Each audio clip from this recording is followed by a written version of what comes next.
Hello, class. In this module, module 15, we're going to cover charging system diagnosis and service. The first couple things that we're going to talk about real quick is the amount of voltage that we should be getting at the alternator output. Okay, so on the back of the alternator, there's a bolt, and this bolt is where the positive battery cable connects to. And on that bolt, that is where we are going to measure the output voltage. Okay, we can measure both DC and AC voltage. We're going to get two different readings.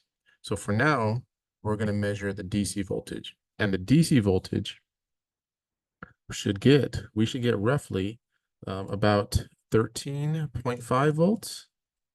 Okay, up to about 15 volts. Okay.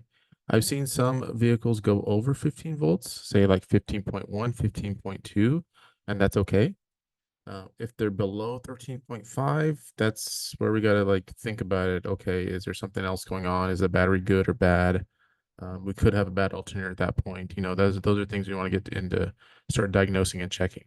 If we're within this range roughly, then we should be good. Most vehicles are around the 14 range. They usually produce about high 13s to mid 14 volts. Okay, so I'm talking about something like say 13.8, 13.9, up to around 14.5, 14.6, and that's within the working range. Okay, some vehicles can produce a little bit more. We don't want to go less than 13.5 really though. Okay, and this is for DC volts. Now, we've talked about this previously, but the ECM controls the output. Okay. Alternators can produce a lot more than 15 volts. They can produce 80 volts, 100 volts, 110, maybe 120. Okay. They can produce a lot of voltage, but they are regulated down to approximately 13.5 to 15 because our electrical systems are rated for 12 volts. Now we want to be able to charge the battery at higher than 12 volts or 12.6 because as voltage is being used throughout the battery, we need to charge it at the same time as it's been used. Okay. Therefore, we're going to charge the battery at up to 15 volts. And who's controlling that is the ECM. Modern vehicles, the engine control module controls that through the voltage regulator. Okay. The ECM is monitoring how much current is being produced in the alternator. So remember, the alternator is producing two things. It's producing voltage and producing current, which is amperage. Right? Now, our voltage is the same for all vehicles. All vehicles that are on the road today, for the most part, I'm not talking about 100%, but 99% of them operate on 12.6 volts, and our alternators produce 13.5 to 15 volts roughly. The amperage is what can change. The amperage is what's being controlled by the ECM. Now, at idle on a 4-cylinder engine, you may only need 30 amps, 35 amps, 40 amps, maybe somewhere in that range. If you're at nighttime and you're driving up a hill on a 4-cylinder engine, you may need 60 amps, 80 amps, somewhere in that range. Okay. If you have a V6, 6 cylinders, you're gonna need more amperage. So the amperage ratings on an alternator with a V6 engine is gonna be roughly 60 to 150, somewhere in that range. Could be a little more too. But I'm giving you ranges on the majority of vehicles on the average. When we're talking an 8-cylinder or we're talking about a V10 or V12 engine, we're talking about big engines, a lot of cylinders.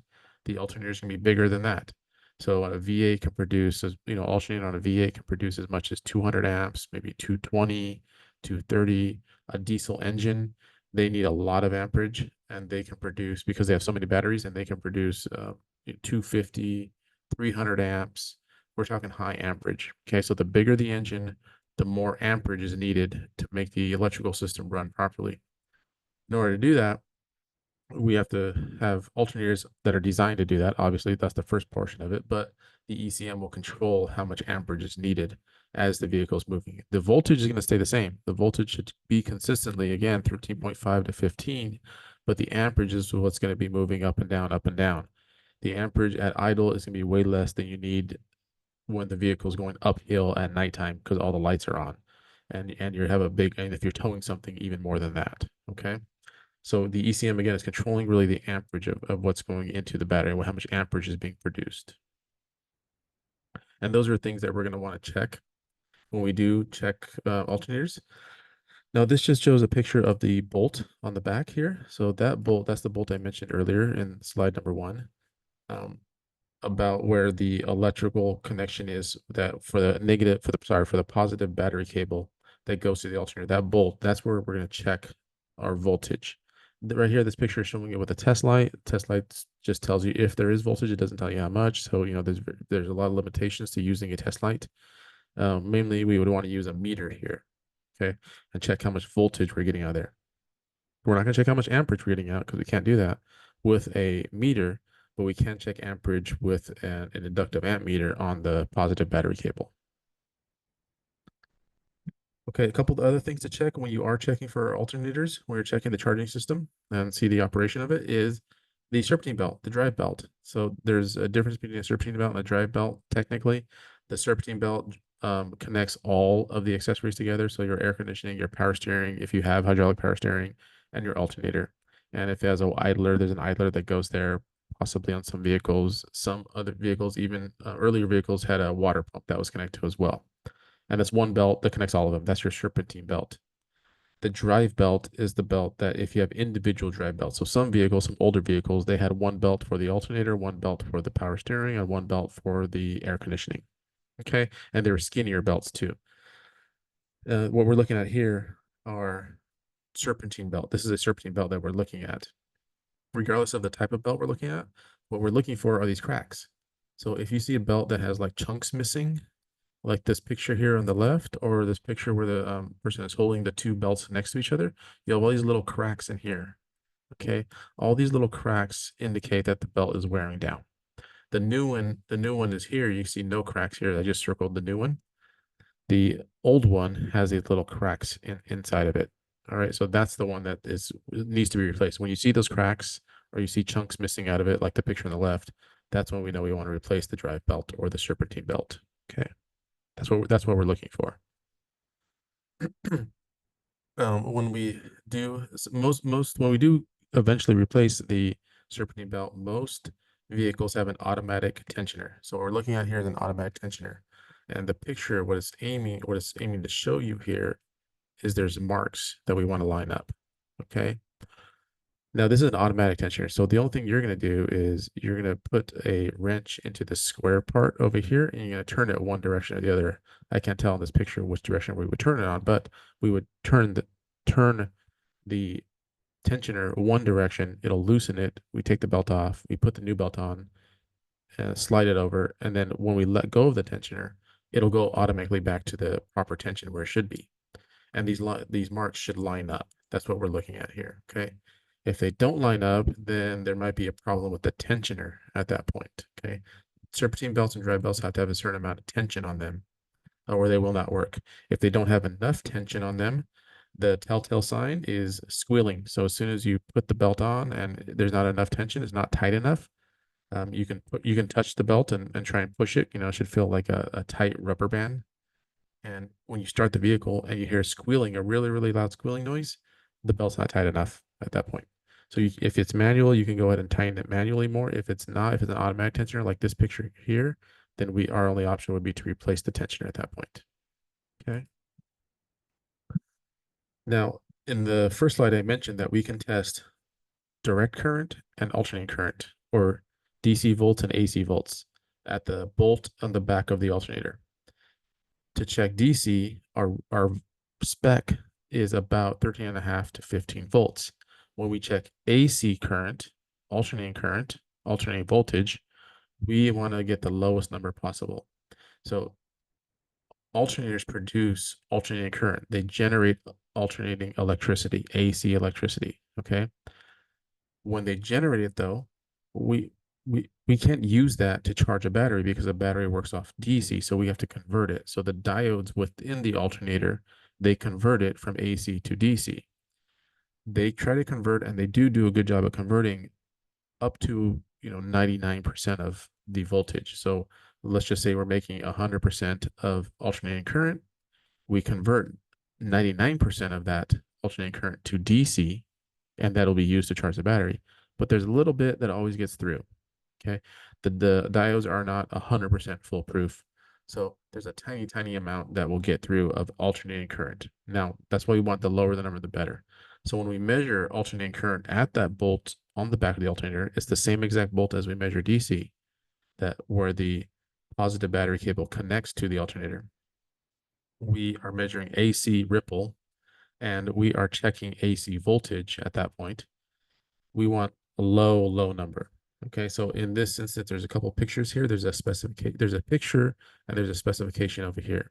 So the specification tells us less than 500 millivolts, which is 0.5 volts. So 0.5 volts. So anything less than half a volt is good. But the picture we have here is actually 0.078 volts, which is 78 millivolts. So that is way below spec because our spec is 500 millivolts and our actual in this picture is 78. So that's really good. Okay, that's what we're looking for. So you can check that on your car if you think you suspect you have a bad alternator. If you do have a high AC ripple, what that indicates is defective or bad diodes. Okay, we can't replace diodes in an alternator. At that point, you would just replace the alternator. Go buy a new one at the parts store, give them back your old one, put the new one in, and then you're good to go. You can check it over again. Okay. If you have a reading of like say 1 volt or something like that, that's way too high. Okay. So we're looking for low, low numbers when we check AC ripple. Okay. And here, when we're checking AC amps as well, so we can check DC amps and we check AC amps, the same thing. So again, we are looking for very, very low numbers. So if our rated output of the alternator is, let's say 100 amps, just let's use 100 because that's going to be an easy number for us to divide and to figure out here. So we measure amperage in DC and we get 100 amps, which is good, right? Probably a 4-cylinder engine or maybe a small V6. And we have 100 amps of DC amperage, direct current amperage coming out of the alternator because we measured it with the inductive amp meter like this picture is showing here,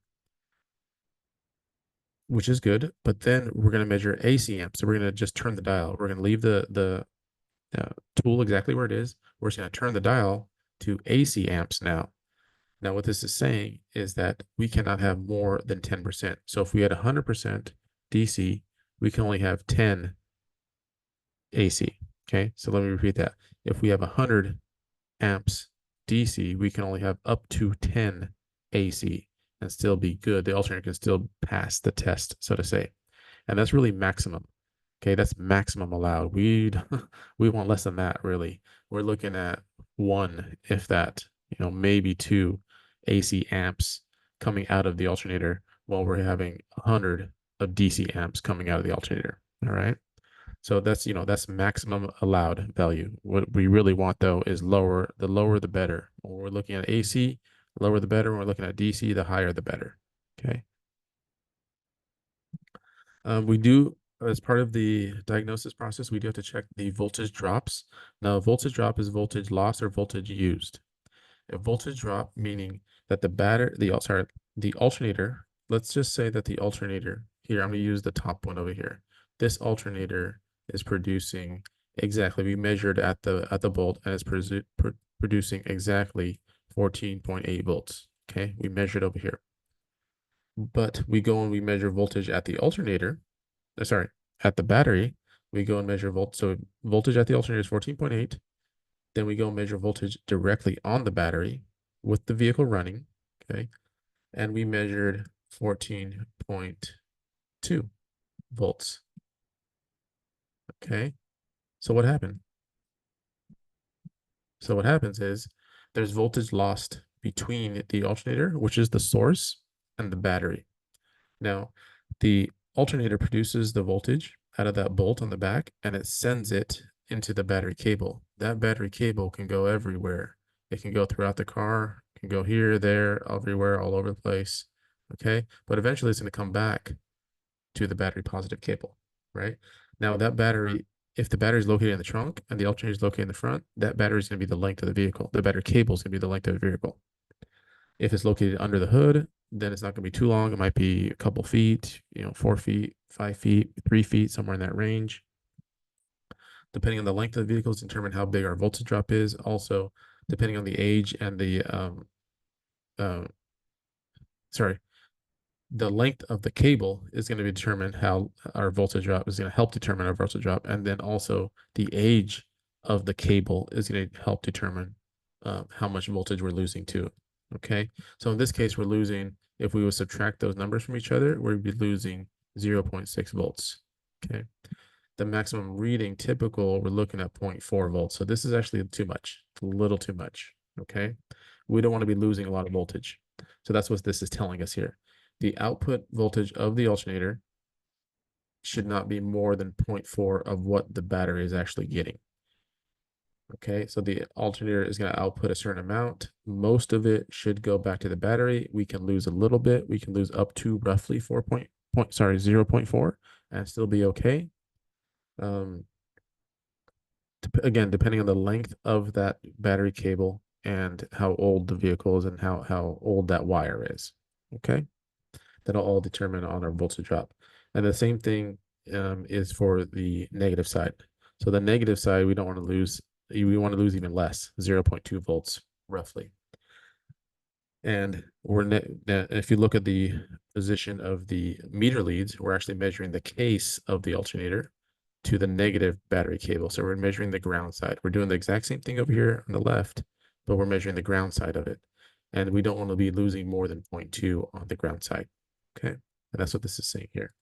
So this is a way to check our battery cables and our ground cables and their ground connection of the alternator itself.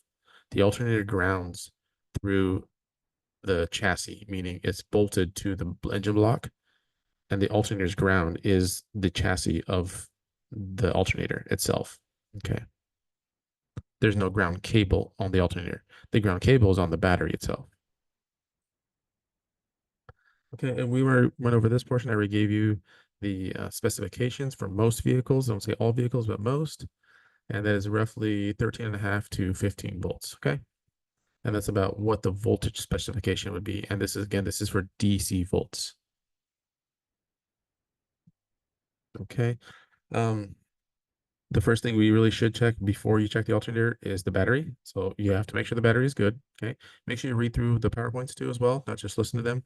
There's information that needs to be read as well. Okay.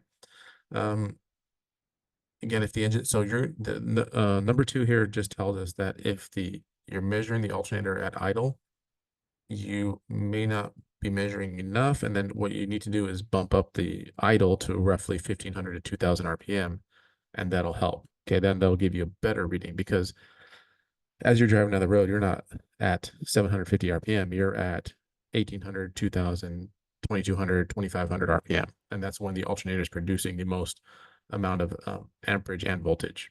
Okay, and then always check the drive belts. We kind of already went over the drive belt, but check for loosage, slippage, breakage, if it's worn, stuff like that. Okay. If you ever take a class on campus, if you take the electrical class on campus and you want to know how to remove an alternator, sometimes some alternators are really easy to take out. Some alternators are not easy to take out. They can place them and they can put them in different spots. So as always, we always recommend that you look up the procedure on how to do that before you start going and taking the alternator out. Okay. There's online resources at Santa Ana College in the auto department. We have access to ALLDATA and Shopkey, so you can use those. We also have access to some of the manufacturer training and manufacturer service information that you can use. So, make sure to ask your instructor to get that information. You can Google a lot of this stuff too if you're at home and working on the car at home by yourself. But if you want to come to the campus and access Shopkey or ALLDATA, you are welcome to, as long as you're an enrolled student still. Okay. This is for assembly and disassembly. We actually don't do this anymore. So I am going to skip this part. We do not disassemble or reassemble alternators anymore. That is done by an outside company. They rebuild the alternators. I really don't know where or when they do them, or even if they do them in this country anymore. But they are done elsewhere, and then we buy them from the parts store. Okay, but we don't do that here anymore, and we don't do that in any shops. Last couple things here, testing diodes. So these are the specs for diodes. So diodes are one way. They allow electricity to go one way and not the other way. So if we were to test a diode, we would want to test that a good diode would give us a number going one direction, and then what we would do is we would take the leads off and we would flip them, and we would get OL in the other direction. Okay. So that's what we're looking for. We want a number. Usually it's, it could be like 0.500 or something like that, 0.5, 0.6. We're not too worried what the exact number is. If we were to test a diode, we just want to know that it gives us a number in one direction, and then we flip the leads back left and right, and then we get OL, which is over limit, overload, means an open circuit, basically. Okay. If we get numbers in both directions, then we have a shorted diode. And if we get OL in both directions, that means we have an open diode. Okay. Again, we're not going to really be checking diodes anymore. We don't do that. The easy, quickest check is just check with the meter on the AC ripple, and you'll be fine from there. Okay. And this is what a diode rectifier bridge would look like. This is an older diode, an older one. And this is what diodes look like. Okay. Yeah, they're not much to look at. 6 of them here, but that's what they look like, and that's what we would check. Okay.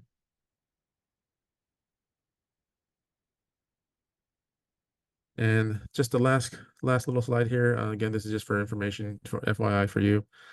These are the brushes that can wear down. So as the alternator spins, we need to be able to have the current go back into the regulator, and the brushes are maintaining contact while everything is spinning and moving. Okay, and that just keeps our electrical connection.